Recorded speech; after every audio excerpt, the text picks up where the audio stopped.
ഇറാനെ സഹായിക്കുന്ന രാജ്യങ്ങൾക്കെതിരെ അമേരിക്ക ശീതയുദ്ധത്തിന് ഒരുങ്ങുകയാണ്. ഇപ്പോൾ പലതരത്തിലുള്ള യുദ്ധവും ഇറാനെതിരെ അമേരിക്ക നടത്തി, എല്ലാം പരാജയമാണ്. അത് ആകാശയുദ്ധം, കടൽ യുദ്ധം എന്നൊക്കെ പറയുന്ന രീതിയിൽ ബോംബിട്ടതും മിസൈലിട്ടതും പലതരത്തിലും പല രൂപത്തിലും വലിയ രീതിയിലുള്ള ആക്രമണം നടത്തിയിട്ടും ഇറാൻ കീഴടങ്ങുന്നില്ല എന്ന് മാത്രമല്ല, പൂർവാധികം ശക്തിയോടുകൂടി തിരിച്ചടിക്കുകയും ചെയ്യുന്നു. ഇതിനെ ഇനി പ്രതിരോധിക്കാൻ വേണ്ടി സാധിച്ചിട്ടില്ലെങ്കിൽ അമേരിക്കയ്ക്ക് ലോകാടിസ്ഥാനത്തിലുള്ള ബലവും ശക്തിയും ക്ഷയിച്ചു പോകും എന്ന് ട്രംപ് മനസ്സിലാക്കുകയും ചെയ്തിട്ടുണ്ട്. അതിൻ്റെ അടിസ്ഥാനത്തിൽ പുതിയൊരു യുദ്ധതന്ത്ര രീതിയാണ് ഇപ്പോൾ അമേരിക്ക പ്രയോഗിക്കുന്നത്. അതാണ് ശീതയുദ്ധം എന്ന് പറയുന്നത്. ശീതയുദ്ധത്തിന് സമാനമായിരിക്കുന്ന സാഹചര്യങ്ങൾ സൃഷ്ടിക്കുക എന്നുള്ളത്. എന്താണ് ശീതയുദ്ധം എന്ന് നമുക്ക് നോക്കാം. അപ്പോൾ അതിൻ്റെ ഒരു തുടർ ചലനങ്ങളൊക്കെ ഇപ്പോൾ ഈ മേഖല കേന്ദ്രീകരിച്ചുകൊണ്ട് അമേരിക്ക ഉണ്ടാക്കിയിട്ടുണ്ട് എന്നുള്ളതും ഒരു യാഥാർത്ഥ്യമാണ്. ശീതയുദ്ധം നേരിട്ടുള്ള യുദ്ധമല്ല. പരസ്പരം അങ്ങോട്ടും ഇങ്ങോട്ടും അങ്കക്കുറി നടത്തിയിട്ട് വെടിവെക്കുന്ന അല്ലെ ബോംബിടുന്ന അത്തരം സ്ഫോടക സംവിധാനങ്ങളൊക്കെ ഉണ്ടാക്കുന്ന പ്രവർത്തനമേ അല്ല. രാഷ്ട്രീയ, സാമ്പത്തിക, സൈനിക, ചാരവൃത്തിയുമായിട്ട് ബന്ധപ്പെട്ട സ്വാധീനം ഉള്ള മേഖലയിൽ വലിയ മത്സരങ്ങൾ നടത്തുക. ഇതാണ് അതിൻ്റെ കാര്യമായിട്ടുള്ളത്. കയറ്റുമതി ഇറക്കുമതി നിരോധിക്കപ്പെടും, നയതന്ത്ര ബന്ധങ്ങൾ വിച്ഛേദിക്കപ്പെടും, പരസ്പരം അങ്ങോട്ടും ഇങ്ങോട്ടുള്ള ഒരു ആശയ സംവിധാനം ഉണ്ടാവില്ല, പരമാവധി രഹസ്യങ്ങൾ ചോർത്തും, എന്നിട്ട് അതിനനുസരിച്ചുള്ള പ്രവർത്തനങ്ങൾ ഇവിടുന്ന് കാഴ്ചവെക്കുകയും ചെയ്യും. അങ്ങോട്ടും ഇങ്ങോട്ടും ഉണ്ടാവും. അത് തുടങ്ങിയത് ഇങ്ങനൊരു സമരം എന്ന് പറയുന്ന, അല്ലെങ്കിൽ ഇത്തരം ഒരു യുദ്ധം എന്ന് പറയുന്ന പ്രവൃത്തി തുടങ്ങിയത് രണ്ടാം ലോക യുദ്ധത്തോടനുബന്ധിച്ചാണ്. 1947 1947 മുതൽ 1991 വരെ ഏകദേശം 46 വർഷം നീണ്ടു നിന്ന ഒരു യുദ്ധം തന്നെയായിരുന്നു ശീതസമരം എന്ന് പറയുന്നത്. സോവിയറ്റ് യൂണിയനും അമേരിക്കയും തമ്മിൽ എന്ന് പറയുന്ന സമയത്ത് രണ്ടാം ലോക യുദ്ധത്തിൽ ഇവരെല്ലാം ഒരു ചേരിയാണ്. എതിർചേരി ജർമ്മനിയും ജപ്പാനും ഒക്കെയാണ് നമുക്കറിയാം. അപ്പോൾ എതിർചേരിക്ക് എതിരെ സംയുക്തമായ രീതിയിൽ നിലനിന്നിരുന്ന ഈ രണ്ട് രാജ്യങ്ങൾ യുദ്ധാനന്തരം ലോകത്തിലെ ഏറ്റവും വലിയ സൈനിക ശക്തി തങ്ങളാണ് എന്ന് തെളിയിക്കാൻ വേണ്ടിയിട്ട് പരസ്പരം അങ്ങോട്ടും ഇങ്ങോട്ടും പിന്നീട് അവർക്കിടയിൽ വലിയ രീതിയിലുള്ള യുദ്ധങ്ങൾ നടന്നു. ആന്തരികമായിരിക്കുന്ന യുദ്ധം പുറത്തൊന്നും കാണാൻ വേണ്ടി സാധിക്കുകയില്ല എന്ന് ചുരുക്കം. അതാണ് ശീതസമരമായിട്ട് വന്നത്. രണ്ടാം ലോക യുദ്ധത്തിൽ അമേരിക്ക ജയിച്ചത് നമുക്കറിയാം. ആണവ സ്ഫോടനം നടത്തിയിട്ടാണ്. ആണവായുധം പ്രയോഗിച്ചുകൊണ്ട് ജപ്പാനെ പരാജയപ്പെടുത്തിയതോടുകൂടിയാണ് യുദ്ധത്തിൽ ജപ്പാൻ കീഴടങ്ങുന്നത്. അതിനുള്ള പ്രത്യേകത എന്ന് പറഞ്ഞാൽ അന്ന് അമേരിക്കയുടെ കൈവശത്തിൽ മാത്രമേ ആണവായുധം ഉണ്ടായിരുന്നുള്ളൂ. സോവിയറ്റ് യൂണിയൻ്റെ കൈവശത്തിൽ ഇല്ലായിരുന്നു. പിന്നീടാണ് അവിടെ ഡെവലപ്പ് ചെയ്ത് പരീക്ഷയൊക്കെ നടത്തിയിട്ടുണ്ടാക്കിയത്. ഇന്ന് ലോകത്ത് ഏറ്റവും കൂടുതൽ ആണവായുധമുള്ള രാജ്യം റഷ്യയാണ്, അഥവാ സോവിയറ്റ് യൂണിയൻ. സോവിയറ്റ് യൂണിയൻ പിന്നെ റഷ്യ മാറിയതാണല്ലോ. രണ്ടാം സ്ഥാനമാണ് അമേരിക്കയ്ക്കുള്ളതെന്ന് ചുരുക്കം. എന്താ ഈ പ്രവർത്തനം എന്ന് പറഞ്ഞാൽ, പ്രവർത്തന മേഖല എന്ന് പറഞ്ഞാൽ അന്നേ നമുക്കറിയാം രണ്ട് ചേരിയായിട്ടാണ് ലോകം നിലനിന്നത്. ഒന്ന് സോവിയറ്റ് യൂണിയൻ്റെ ചേരി, രണ്ടാമത് അമേരിക്കയുടെ ചേരി. സോവിയറ്റ് യൂണിയൻ്റെ ചേരിയിലേക്ക് കുറേ രാജ്യങ്ങൾ, അമേരിക്കയുടെ ചേരിയിലേക്ക് കുറേ രാജ്യങ്ങൾ. അപൂർവമായിട്ടുള്ള ഒറ്റപ്പെട്ട രാജ്യങ്ങൾ മാത്രമാണ് രണ്ട് ചേരിയെയും സ്വീകരിക്കുന്നത്. രണ്ട് ചേരിയിലും ഇല്ലാത്തവർ വളരെ കുറവാണ്. കാര്യം എന്ന് പറഞ്ഞാൽ ഈ ഏതെങ്കിലും ഒരു രാജ്യത്തിൽ നിന്ന് അമേരിക്കയുടെ പക്ഷം ചേർന്നിട്ടില്ലെങ്കിൽ, ഒറ്റക്ക് നിൽക്കുന്ന സമയത്ത് അമേരിക്കയുടെ ഭാഗത്ത് നിന്ന് ഒരു ആക്രമണം ഉണ്ടായാൽ സോവിയറ്റ് യൂണിയൻ്റെ സഹായം കിട്ടണമെങ്കിൽ സോവിയറ്റ് യൂണിയൻ്റെ ചേരിയിലേക്ക് ചേരണം. അതുകൊണ്ട് രണ്ട് ചേരിയായിട്ടാണ് ആ കാലഘട്ടത്തിൽ തന്നെ ലോകം നീങ്ങിയത് എന്ന് ചുരുക്കം. പിന്നീട് അത്ര ശക്തി ക്ഷയിക്കപ്പെട്ട സംഭവങ്ങളൊക്കെ ഉണ്ടായിട്ടുണ്ട്, അത് മറ്റൊരു വിഷയം. അപ്പോൾ അമേരിക്കയും അതിൻ്റെ സഖ്യരാജ്യങ്ങളും സോവിയറ്റ് യൂണിയനും അതോടൊപ്പം തന്നെ സോവിയറ്റ് യൂണിയനെ പിന്തുണക്കുന്ന രാജ്യങ്ങൾ ഒരു പക്ഷത്തും അമേരിക്കയെ പിന്തുണക്കുന്ന രാജ്യങ്ങൾ മറ്റൊരു പക്ഷത്തുമായിട്ട് മാറി.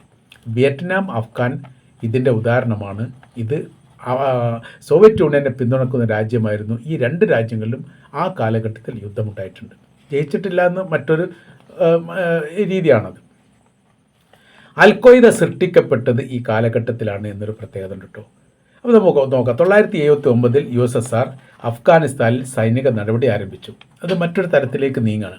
1979 കാലഘട്ടത്തിൽ, അതായത് അഫ്ഗാനിസ്ഥാൻ എന്ന് പറഞ്ഞാൽ സ്വതന്ത്രമായിരിക്കുന്ന ഒരു രാജ്യമാണ്, ഒരു സ്വതന്ത്രമായിരിക്കുന്ന റിപ്പബ്ലിക്കാണ്. 1991 തോന്നുന്നു അഫ്ഗാനിസ്ഥാന് സ്വാതന്ത്ര്യം ബ്രിട്ടനിൽ നിന്ന് കിട്ടുന്നത്. പിന്നെ അവിടെ ഈ നാട്ടുഭരണ സംവിധാനം പോലെ ആ രീതിയിലാണ് അവിടെ പിന്തുടർന്ന് വരുന്നത്. മൊത്തത്തിൽ ആ രാജ്യം ഭരിക്കുന്ന ഒരു സംവിധാനമൊന്നുമല്ല. ഇങ്ങനെയാണ് ഗ്രാമീണ മേഖലയിലുള്ള ഭരണാധികാരികൾ ഭരണം നടത്തുന്ന രീതിയാണ് അതിൻ്റെ തുടർച്ചയായ രീതിയിൽ പോന്നിരുന്നത് എന്ന് ചുരുക്കം. അപ്പോൾ അങ്ങനെ വന്ന സമയത്ത് ഈ പ്രദേശം അഫ്ഗാനിസ്ഥാൻ എന്ന് പറഞ്ഞാൽ ഏകദേശം എല്ലാ രാജ്യങ്ങളുടെയും മൊത്തത്തിലുള്ള അതായത് അഫ്ഗാനിസ്ഥാൻ്റെ അതിർത്തി പങ്കിടുന്ന സമയത്ത് 12ഓളം രാജ്യങ്ങൾ അതിർത്തി പങ്കിടുന്നുണ്ട്. ഇതിലേക്കൊക്കെ അഫ്ഗാനിസ്ഥാന് നിയന്ത്രണം കിട്ടിക്കഴിഞ്ഞാൽ വളരെ എളുപ്പത്തിൽ അങ്ങോട്ടും ഇങ്ങോട്ട് പ്രവേശിക്കാൻ സാധിക്കും എന്ന് സോവിയറ്റ് യൂണിയൻ അന്ന് കണക്ക് കൂട്ടുന്നു. അതിൻ്റെ അടിസ്ഥാനത്തിലാണ് ഇത് പിടിച്ചെടുക്കാൻ വേണ്ടി തീരുമാനിച്ചത് എന്നും നമുക്ക് ചരിത്രത്തിൽ വായിക്കാൻ വേണ്ടി സാധിക്കുന്നതാണ്. അപ്പോൾ 979 മുതൽ 989 വരെ സോവിയറ്റ് സൈന്യത്തിനെതിരെ അഫ്ഗാൻ മുജാഹിദുകൾ യുദ്ധത്തിലേർപ്പെട്ടു. അഫ്ഗാനിസ്ഥാനിൽ ഈ സൈനികർ ഇങ്ങോട്ട് ഈ ഭാഗം പിടിച്ചടക്കിയതോടുകൂടി പിന്നീട് അതൊരു ഈ സ്വതന്ത്ര രാഷ്ട്രത്തിന് വേണ്ടിയിട്ടുള്ള പോരാട്ടത്തിൻ്റെ ഭാഗമായി അവിടെയുള്ള അഫ്ഗാനിസ്ഥാനിലെ മുജാഹിദുകൾ വെച്ചാൽ പോരാളികൾ, യുദ്ധം ചെയ്യുന്നവരെന്ന് അത്ര അർത്ഥമുള്ളൂ. അവർ സോവിയറ്റ് യൂണിയനെതിരെ നിരന്തരം പോരാട്ടം നടത്തി. സോവിയറ്റ് യൂണിയൻ പരാജയപ്പെടുക എന്നുള്ളത് അമേരിക്കയുടെ ആവശ്യമാണ്. സർവാധിപത്യം അവരുടെ കയ്യിൽ നിന്ന് പോകണം. സോവിയറ്റ് യൂണിയൻ ഒരു വിപുലമാക്കപ്പെട്ട ഒരു രാഷ്ട്രമായിട്ട് നിലനിൽക്കാൻ പാടില്ല. ലോകത്തിലെ ഏറ്റവും വലിയ വലിപ്പമുള്ള രാജ്യം സോവിയറ്റ് യൂണിയനാണ്. ആ രാജ്യത്തിൻ്റെ അതിർത്തി പങ്കിടുന്ന രാജ്യങ്ങളുടെ എണ്ണം തീരാത്ത അത്രയുണ്ട് എന്നുള്ളതിനാൽ അത് ഒരു തകർച്ച ഉണ്ടാവണം, സൈനികമായിട്ട് ക്ഷയിക്കണം എന്ന് ആഗ്രഹിക്കുന്ന ഒരു രാജ്യം കൂടിയായിരുന്നു അമേരിക്ക. അറബ് സന്നദ്ധ പോരാളികൾ അഫ്ഗാനിസ്ഥാനിൽ ഈ അഫ്ഗാൻ മുജാഹിദുകളെ സഹായിക്കാൻ വേണ്ടി എത്തി. 980 വിവിധ രാജ്യങ്ങളിൽ നിന്നുള്ള വിഭാഗങ്ങൾ ഇവിടെ ചേക്കേറിക്കൊണ്ട് ഈ ഭൂമിയെ സ്വതന്ത്രമാക്കാനുള്ള വലിയ ശ്രമങ്ങൾ നടത്തി എന്നുള്ളതാണ്. അഫ്ഗാനിസ്ഥാൻ നമുക്കറിയാം കടലതിർത്തി പങ്കിടാത്തൊരു രാജ്യമാണ്. എല്ലാ ഭാഗവും കരയാണ്. കടൽ അവർക്കില്ലല്ലോ, നദികളില്ലാത്ത ഒരു രാജ്യം എന്നാണ്. പുഴകളല്ല, വലിയ കടൽ പോലെയുള്ള നമ്മുടെ രാജ്യത്തിൻ്റെ നല്ലൊരു ശതമാനം കടലാണല്ലോ, അത് അഫ്ഗാനിസ്ഥാനില്ല. 988 ഈ അൽ ഖ്വയ്ദ അവിടെ സ്ഥാപിക്കപ്പെട്ടു. അൽ ഖ്വയ്ദ ഉണ്ടായിരിക്കുന്ന സ്ഥലം അഫ്ഗാനിസ്ഥാനിലാണ്.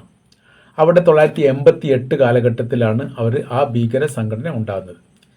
പിന്നീട് അവിടെ നിന്ന് ആ കാലഘട്ടത്തിൽ പിന്നീട് അതായത് ഒരു വർഷം 88-89 കാലഘട്ടം എന്ന് പറയുന്ന രക്തരൂക്ഷിതമായിരിക്കുന്ന പോരാട്ടമാണ് അവിടെ ഉണ്ടായത്. വലിയ രീതിയിലുള്ള മരണങ്ങൾ സോവിയറ്റ് സൈനികർക്കിടയിൽ അങ്ങോട്ടും ഇങ്ങോട്ടും ഉണ്ടായിട്ടുണ്ട്. എല്ലാവിധ അത്യാധുനികമായിരിക്കുന്ന ആയുധങ്ങളും പരീക്ഷിക്കപ്പെട്ട വർഷമായിരുന്നു 88-89 എന്ന് പറയുന്ന കാലഘട്ടം. 1989 USSR അഫ്ഗാനിസ്ഥാനിൽ നിന്ന് ഗതികെട്ടുകൊണ്ട് പിന്മാറി. 1990 അൽ ഖ്വയ്ദ അന്താരാഷ്ട്ര ഭീകര സംഘടനയായിട്ട് മാറിയത് ഇതിൻ്റെ തുടർച്ചയായ രീതിയിൽ. അവരത് പിരിച്ചുവിട്ടിട്ടൊന്നുമില്ല. അവരെന്ത് ചെയ്തിട്ടുണ്ടെന്ന് വെച്ചാൽ ഈ അഫ്ഗാനിസ്ഥാൻ സ്വതന്ത്രമാകുന്നവരെ പോരാട്ട വീര്യത്തിൻ്റെ മുനമ്പിൽ നിന്നുകൊണ്ട് പോരാട്ടം നയിക്കും, അത് കഴിഞ്ഞാൽ അത് പിരിച്ചുവിടുന്നൊക്കെയാണ് അന്ന് പറഞ്ഞിരുന്നത്. പിന്നീട് അവർ വലിയ രീതിയിലുള്ള ആക്രമണം നടത്തി. നമുക്ക് അമേരിക്കയൊക്കെ ആക്രമിച്ച സംഭവങ്ങളൊക്കെ അറിയാം, പെൻറ്റഗൺ ആക്രമിച്ചതൊക്കെ. അമേരിക്ക, സൗദി, പാകിസ്ഥാൻ എന്നീ രാജ്യങ്ങൾ ഈ കാലത്ത് അഫ്ഗാൻ മുജാഹിദുകളെ സഹായിച്ചു. അമേരിക്കയുടെയും CIA എന്ന് പറയുന്ന അമേരിക്കയുടെ CIA-യും പാകിസ്ഥാൻ്റെ ISIയും ഈ സംഘടനകൾ പണവും പരിശീലനവും പോരാളികൾക്ക് നൽകി.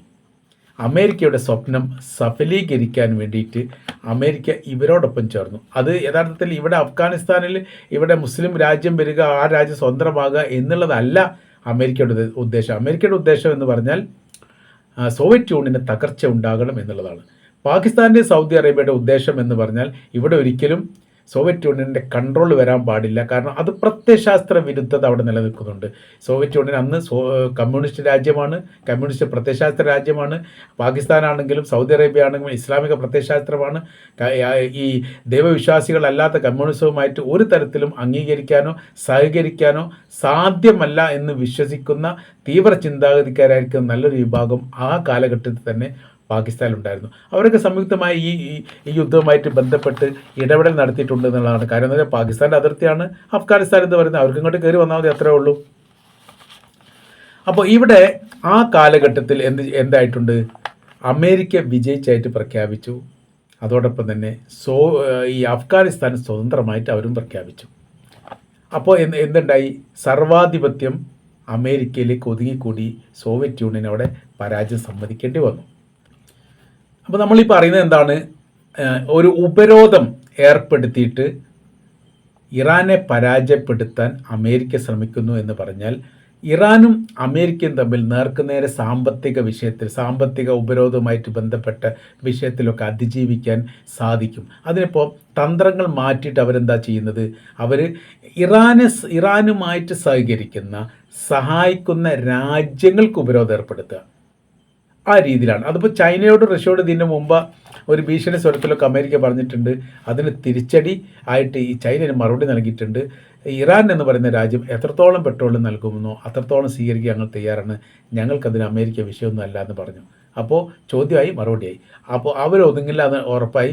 റഷ്യ ഏതായാലും ഉക്രൈനായിട്ട് ബന്ധപ്പെട്ട വിഷയം, അതുകൊണ്ട് അമേരിക്കയെ സപ്പോർട്ട് ചെയ്യില്ല എന്ന് അവർ ഉറപ്പായി. ഇനി ഇറാൻ ഒതുക്കുക എന്നുള്ള വിഷയത്തിൻ്റെ ഭാഗമായിട്ടാണ് ഈ പറയപ്പെട്ട ശീതസമര യുദ്ധം ആരംഭിക്കാൻ വേണ്ടി തീരുമാനിച്ചത്. ഇത് എവിടെ എത്തും എന്നുള്ളത് യഥാർത്ഥത്തിൽ വല്ലാതൊന്നും കഴിയാതെ തന്നെ മനസ്സിലാക്കാൻ വേണ്ടി പറ്റും.